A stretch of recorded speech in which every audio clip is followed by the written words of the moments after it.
Yes friends, देखिए video लेके मैंने वादा किया था दोपहर स्टॉक स्पेसिफिक वीडियो लेके आऊँगा। तो दोस्तों, डिस्क्लेमर पढ़ने के बाद इस वीडियो को देखिए। डिस्क्लेमर डिस्क्रिप्शन बॉक्स में लिखा है और डिस्क्रिप्शन बॉक्स इस वीडियो के टाइटल को प्रेस करने से खुल जाएगा। लॉस प्रॉफिट होगा वीडियो देख के, आपका अपना होगा। मैं मेरा चैनल जिम्मेदारी नहीं लेंगे। अपने personal financial SEBI registered adviser से आप सलाह लेके काम करें और अपने दिमाग का विवेक से काम लें। 3 तरह के यूट्यूबर्स होते हैं दोस्तों, इवन टेलीविज़न वाले भी। एक तो वो होते हैं जो अपना दिमाग लगाते हैं और बाल की खाल, जो कहावत है, वो तलाश करते हैं। दूसरे वो होते हैं जो इकोनॉमिक टाइम्स में लिखा लिखाया आ जाता है कि इस कंपनी की कब मीटिंग होगी, कौन क्या डिविडेंड देगा और कब इसके रिजल्ट्स आएंगे। लाइक दैट पका पकाया माल वो आपको पेश कर देते हैं।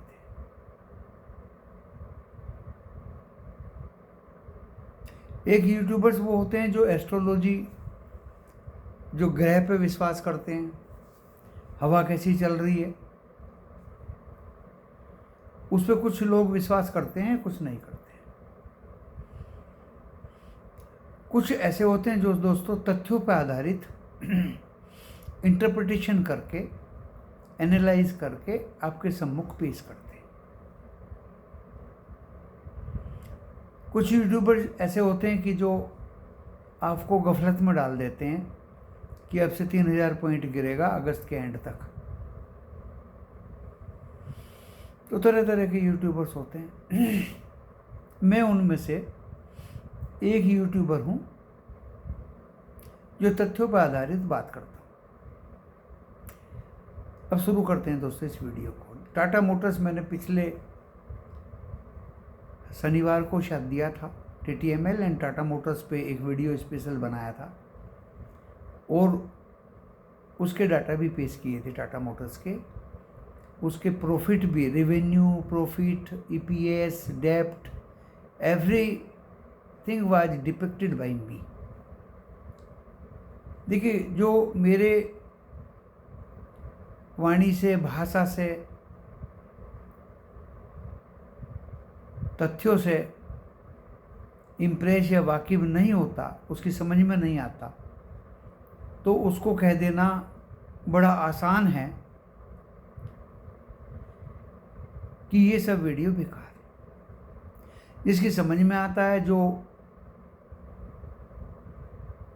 गहराई से सोचता है, समझता है, परखता है, उसको दोस्तों अच्छा लगता है। हर तरह के प्राणी हैं इस दुनिया में। टाटा मोटर्स पिछली बार जब मैंने वीडियो दिया तो 940 के आसपास था, आज 1118 है। आज 1118 है दोस्तों।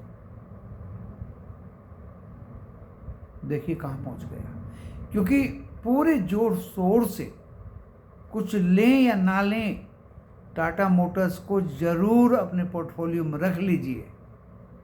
दिवाली तक का 1250 रुपये का मेरा टारगेट है दोस्तों। दिवाली तो दूर है, वो पहले ही आ जाएगा, क्योंकि ज़्यादा दिन दूर नहीं है। मैंने बहुत स्टॉक्स दिए, पिछली दिवाली पे दिए, नए साल पे दिए, गुरु पूर्णिमा, वो अपनी जो होती है गुरु पूर्णिमा, उस पे दिए, बजट से पहले दिए, सभी में मूवमेंट, सभी में मूवमेंट। अब यहाँ भी इक्के दुक्के व्यक्ति कहने वाले मिल जाएंगे कि आपने जीवी की पावर दिया था। हाँ, दिया था भाई। 3 महीने का टाइम था, 3 महीने अभी हुए नहीं हैं। और हमारे यहाँ कहावत है एक कि कुछ दिनों में सड़ी गली वस्तुओं के पे भी बाहर आ जाती है। तो दोस्तों, उससे रिलेटेड ही मैं आज एक वीडियो ही बना रहा हूँ। अगर 100 स्टॉक्स में से एक stocks Suzlon and GVK power दोनों का कंपैरेटिव स्टडी किया था, एंड जीवीके पावर छोटा पेनी स्टॉक था दोस्तों, जो पूंजी लगा के बढ़ गए।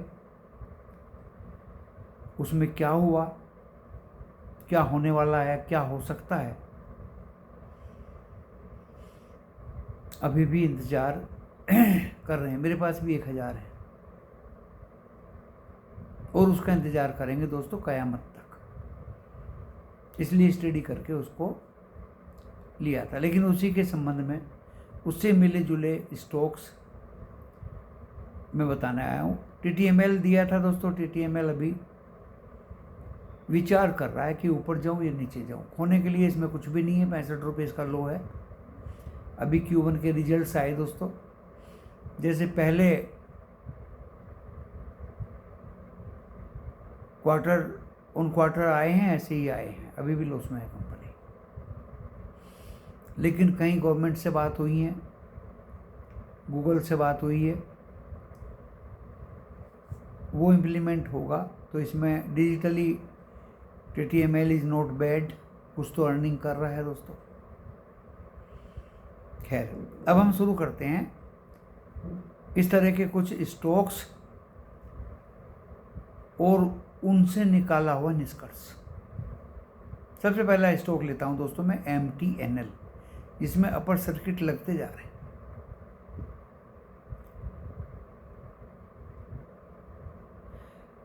प्रमोटर की इक्विटी 56.25 गवर्नमेंट की, FII का 0.5 से 0.38 निकल के भाग रहे हैं, DII 13.89 से 13.63 निकलने की कोशिश कर रहे हैं, एंड पब्लिक दोस्तों 28.9 से 29.73 खरीद के अपनी पॉकेट में पब्लिक जमा कर रही है। तो जहां इस तरह का क्राइटेरिया होता है उसको मैं एक्सेप्ट नहीं करता। पब्लिक के गले में डल रहा है, DII FII भाग रहे हैं, इस तरह की कंपनी। हिंट दे दिया, इससे ज़्यादा और मैं कुछ नहीं दूंगा। एक कंपनी दोस्तों IFCI है, 81.65 से 91.40 मारा उसने, ये भी अपर सर्किट में है। फ्राइडे को थोड़ा नीचे आई है, तो दोस्तों इसमें 70.32 से 71.72 गवर्नमेंट ने अपनी इक्विटी बढ़ाई। FII ने 1.51 से 2.4 FII ने इक्विटी बढ़ाई है। DII ने वही रखी है, एंड पब्लिक इसमें बेच निकल रही है 22.03 से 20.61।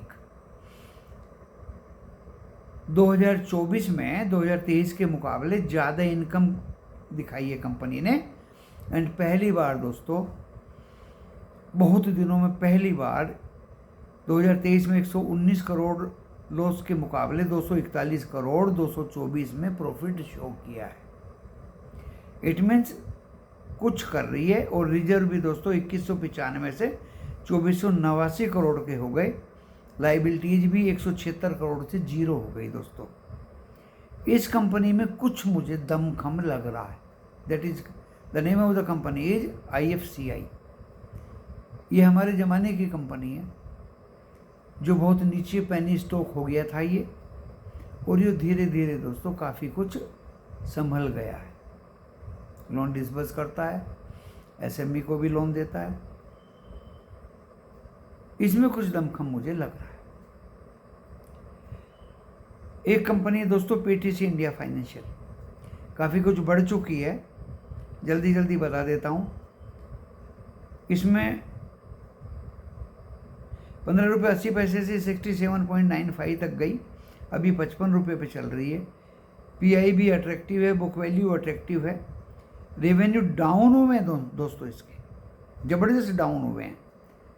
प्रॉफिट कांस्टेंट है। डेप्ट कर्जा इसका थोड़ा सा डाउन हुआ है, और EPS कांस्टेंट है।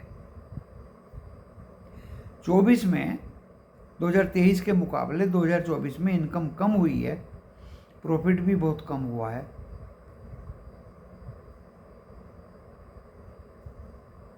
एंड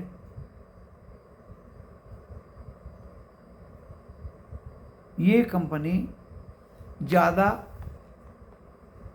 ग्रोथ नहीं देगी, इसका कोई मतलब नहीं। तो दोस्तों 3 कंपनी में मैंने IFCI में थोड़ा सा जान देखा है और बाकी मुझे कोई जान इन पेनी स्टॉक्स में नहीं दिखाई दी। एक कंपनी है दोस्तों IDBI बैंक, अच्छा खासा भागा 104 हो गया, डिस इन्वेस्टमेंट कैंडिडेट है, रिजल्ट्स भी अच्छे आए हैं, इस पे ध्यान दे सकते हैं फॉर शॉर्ट टर्म गेन। अब बात आती है एक महत्वपूर्ण कंपनी की, ज़्यादा समय आपका जाया नहीं होगा। टाटा केमिकल, देखिए इसकी कहानी क्या है दोस्तों। 933 लो है 52 हफ्ते का और 1349 हाई है 52 हफ्ते का। आर्बिट्रेरी रेवेन्यू रहे हैं, आर्बिट्रेरी प्रॉफिट रहे हैं, आर्बिट्रेरी यानी ऊपर नीचे EPS रही है। एंड अभी दोस्तों 1070 रुपये चल रहा है, ट्रेंड ऊपर का है। प्राइस बाई बुक वैल्यू 1.42 काफ़ी अट्रैक्टिव है एंड बुक वैल्यू दोस्तों 751 है। मैं इसलिए इन सबको लेके आया, either you want to buy penny और लार्ज कैप। तो मैं सिद्ध करता हूं दोस्तों, पेनी के मुकाबले लार्ज कैप में अगर आप 10 शेयर भी ले लें और पेनी में आप 1000 ले लें तो वो 10 शेयर लार्ज कैप के 100 गुने अच्छे हैं। वो मैं सिद्ध करने की कोशिशें कर रहा हूं। तो टाटा केमिकल में रेवेन्यू आर्बिट्रेरी रहे 2020 में 1032 करोड़ की इनकम, 21 में ये रेवेन्यू तो देखिए बढ़ते क्रम में रहे हैं। कंपनी का जो इंटरेस्टेड डेटा है, रेवेन्यू तो बढ़ते क्रम में रहे हैं, लेकिन मुनाफा 2020 में 1032, 21 में ओनली 410 करोड़, 22 में 1174, 2023 में 2452, बहुत हाई। और यही मुनाफा देख के कंपनी ने 1349 हाईएस्ट लगाया। और अभी 2024 में दोस्तों ओनली मुनाफा 381, लोवेस्ट अब तक का, आज तक का लोवेस्ट 381। EPS आर्बिट्रेरी रही 275 से लेकर 10.52 तक, ऊपर नीचे। कर्जा कम हुआ, कंपनी का कर्जा काफ़ी कुछ कम हुआ। 5 अगस्त को रिजल्ट आएंगे। इंटरेस्टेड क्या होगा दोस्तों? Q1 इंटरेस्ट क्या होगा? जो Q4 में 852 करोड़ का लॉस था Q4 में, एंड Q3 में 134 करोड़ का प्रॉफिट था। तो जो Q4 में 852 करोड़ का लॉस था, अब Q1 के 8 तारीख को रिजल्ट आएंगे, 5 अगस्त को, जब उनका quarter to quarter comparative study होगा दोस्तों कि पिछले क्वार्टर से अब क्वार्टर में कितना प्रॉफिट या लॉस है। हम और आप क्या है, एक्सट्रापोलेशन करके उम्मीद ही कर सकते हैं दोस्तों। उस पिछले क्वार्टर के मुकाबले कंपनी का प्रॉफिट मुझे लग रहा है आएगा। हमेशा कंपनी ने डिविडेंड भी अच्छा दिया है, केमिकल कंपनी है, बड़ी लार्ज कैप कंपनी है, F&O की कंपनी है। डेफिनेटली अगर 5 अगस्त को इसके रिजल्ट्स में रेवेन्यू तो सेम है, प्रॉफिटेबिलिटी अच्छी दिखाई देगी। 852 करोड़ लॉस के सामने अगर प्रॉफिट आता है तो कंपनी का शेयर भागेगा। भाई 852 करोड़ से ज़्यादा तो लॉस हो नहीं सकता, आज तक सबसे ज़्यादा लॉस 852 करोड़ इस कंपनी का हुआ है। और पिछली बार कुछ गवर्नमेंट के टैक्सेज एंड कंपनी की लाइबिलिटीज बढ़ गई थी, इसलिए ये सब हुआ। तो मैं इस निष्कर्ष पे पहुंचा दोस्तों इस वीडियो को लाके कि आपको पेनी स्टॉक्स 1000 शेयर खरीद लिए, उसके बनस्पत लार्ज कैप 10 शेयर खरीद के बढ़ जाओ। That is the best policy and strategy in stock market. ये कोई टिप्पणी है, ये मेरी स्टडी का एक अंश है जो आपको पेश किया गया।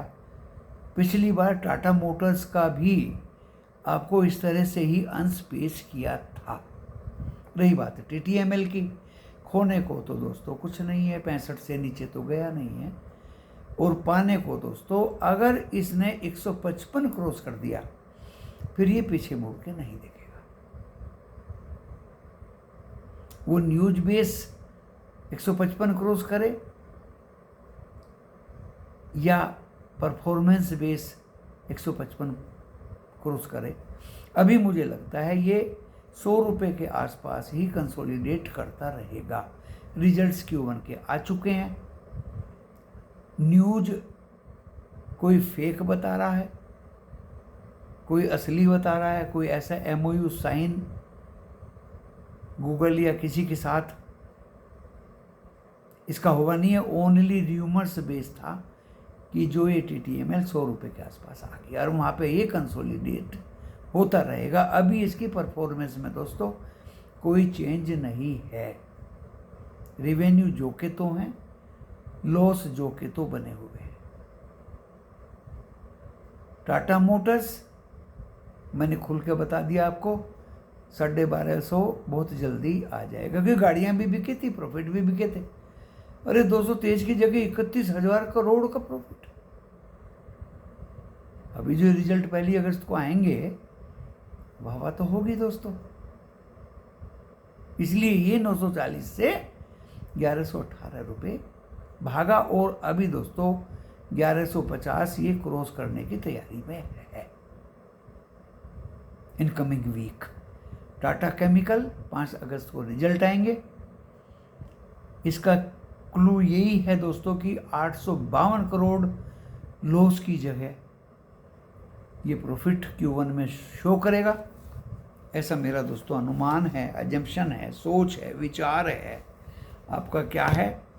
आप भी आपस में मनन करें और इस तरह के लार्ज कैप जो अंडर वैल्यू हैं इन्वेस्ट करेंगे तो दोस्तों प्रॉफिट तो होना ही है। पेनी स्टॉक से हमेशा बचें। हर तरह की ट्रिक पेनी स्टॉक्स में ऑपरेटर लगाता है एंड अपनी बॉडी को सेफ रखें। इस वीडियो को मैंने तथ्यों के आधार पर पेश किया। कंक्लूजन यही दिया दोस्तों, टाटा मोटर्स जैसे शेयर्स में इन्वेस्ट रहें। TTML में 100 ना नीचे जाएगा भी ना ऊपर जाएगा। पेनी स्टॉक्स में बहुत सोच समझ के एनालिसिस करके फंडामेंटल जान के IFCI जैसे शेयर्स में छोटी क्वांटिटी में इन्वेस्ट कर सकते हैं। इफ़ एंड अदरवाइज बाकी जो मैंने नाम लिए हैं दूर दूर तक भी उनमें मुझे, इवन MTNL दूर दूर तक भी उनमें मुझे कुछ दिखाई नहीं दे रहा। क्यों नहीं दे रहा वो रीज़न भी मैंने बता दिया। एंड टाटा केमिकल दोस्तों डेफिनेटली एक श्योर बैट है। शायद मैं मंडे को इसमें 10-20 शेयर्स ज़रूर बाय करूँगा, जैसे मैंने पिछली बार टाटा मोटर्स में किए थे। और TTML फॉर योर इन्फॉर्मेशन जो मेरे पास थे मैंने लो पे लिए थे, निकाल दिए, फिर 99 में पकड़े और दोस्तों मैंने 107 रुपये 5 पैसे में फिर बेच दिए। कंसोलिडेशन ये कर रहा है, नीचे में आपको फिर बाय का मौका ये देगा। ऐसा मेरा अनुमान है, आपका भी अपना अनुमान होगा भाई। जिसको अच्छा लगे वो वीडियो को लाइक करे, जिसको नहीं अच्छा लगे अपना टाइम वेस्ट ना करे खोल के भी ना देखे। और जहाँ तक इंडेक्स की बात है, देखिए मंडे ऑनवर्ड 31 जुलाई तक, नोट कर लीजिए कागज पे दोस्तों। ये स्टॉक मार्केट मुझे बहुत 40 साल हो गए इस बाजार में। मैंने बुराई करने वाले भी देखे, भलाई करने वाले भी देखे, लॉस खाने वाले भी देखे, प्रॉफिट लेने वाले भी देखे, अलग अलग तरह के यूट्यूबर्स भी देखे, ब्रोकर्स भी देखे, सब ब्रोकर्स भी देखे। एंड ये बाजार ना रिजल्ट्स पे चलता है, ना प्रॉफिट पे चलता है, और ना ही ये लिक्विडिटी पे चलता है दोस्तों। जो ये टेलीविज़न वाले और सब लोग जो बात करते हैं, ये चलता है दोस्तों अनुमान पे। ये चलता है अनुमान पे, प्रिडिक्शन पे, फ्यूचर पे। 31 को फेड का आउटकम आएगा, 31 जुलाई, और मंडे को है 29 तारीख। तो 29, ट्यूसडे को 30, वेडनेसडे को 31, और थर्सडे तक दोस्तों ये बाजार आपको अच्छा मूव देगा। ये आप अच्छी तरह से अपने दिमाग में रख लीजिए। गिर जाएगा 3000 गिर जाएगा भाई। देखो थर्सडे फ्राइडे तक की कमिंग वीक की तो मेरी सोच है कि ये बाजार गिरने वाला, क्योंकि 31 जुलाई फेड का आउटकम, रेट कट का अनुमान, और उसके बाद का दोस्तों अभी तक मैं कुछ कह नहीं सकता। Coming week Monday to Friday, क्योंकि आउटकम आएगा वेडनेसडे आधी रात को, थर्सडे में हम उस पर रिएक्ट करेंगे। तो थर्सडे तक तो देखिए गिरने वाला बाजार है नहीं, एंड थर्सडे तक 25,000 मुझे निफ्टी 50 क्रॉस करता हुआ लग रहा। बैंक्स में आईसीआईसीआई के रिजल्ट्स भी नॉट बैड, गुड, ठीक है, कोई बैड नहीं है। एक्सिस भी अपनी लाइन पर आ गया, कोटक भी लाइन पर आ गया, एचडीएफसी ग्रीन हो चला। अनुमान क्या लगा रहे हो? 51,500 खोलेगा निफ्टी बैंक मंडे को। अब आप देख लीजिए कहाँ एक्सपायरी होगी इसकी। ओवरसोल्ड है, पीसीआर भी लो है। तो दोस्तों मैंने बहुत बड़ी बात बता दी, स्टॉक भी बता दिए अपनी सोच के माध्यम से, इंडेक्स एंड बाजार का मूवमेंट भी बता दिया। ये दोस्तों भविष्य देखकर बाजार चला करता है। अगर 31 तारीख फेड की मीटिंग नहीं आती तो मैं ये स्टेटमेंट नहीं देता। चाइना ने रेट कट कर दिए। हाँ, एक ऑब्स्टेकल है इसमें कि जो यूक्रेन एंड रशिया का वार चल रहा है, गल्फ में कभी कभी जो पॉलिटिकल सिचुएशंस बिगड़ जाती हैं, ना वो आपके हाथ में है ना वो मेरे हाथ में है। अगर वार लाइक सिचुएशंस कहीं बनती है तो ही मार्केट में एक दबाव आ सकता है। अदरवाइज दोस्तों कमिंग वीक में बाजार में एक अप मूवमेंट तैयार है, जिसको आप आते हुए सोमवार, मंगल, बुध एंड बृहस्पति तक जरूर देखते रहेंगे। इसी के साथ इस वीडियो को विराम देता हूं। धन्यवाद।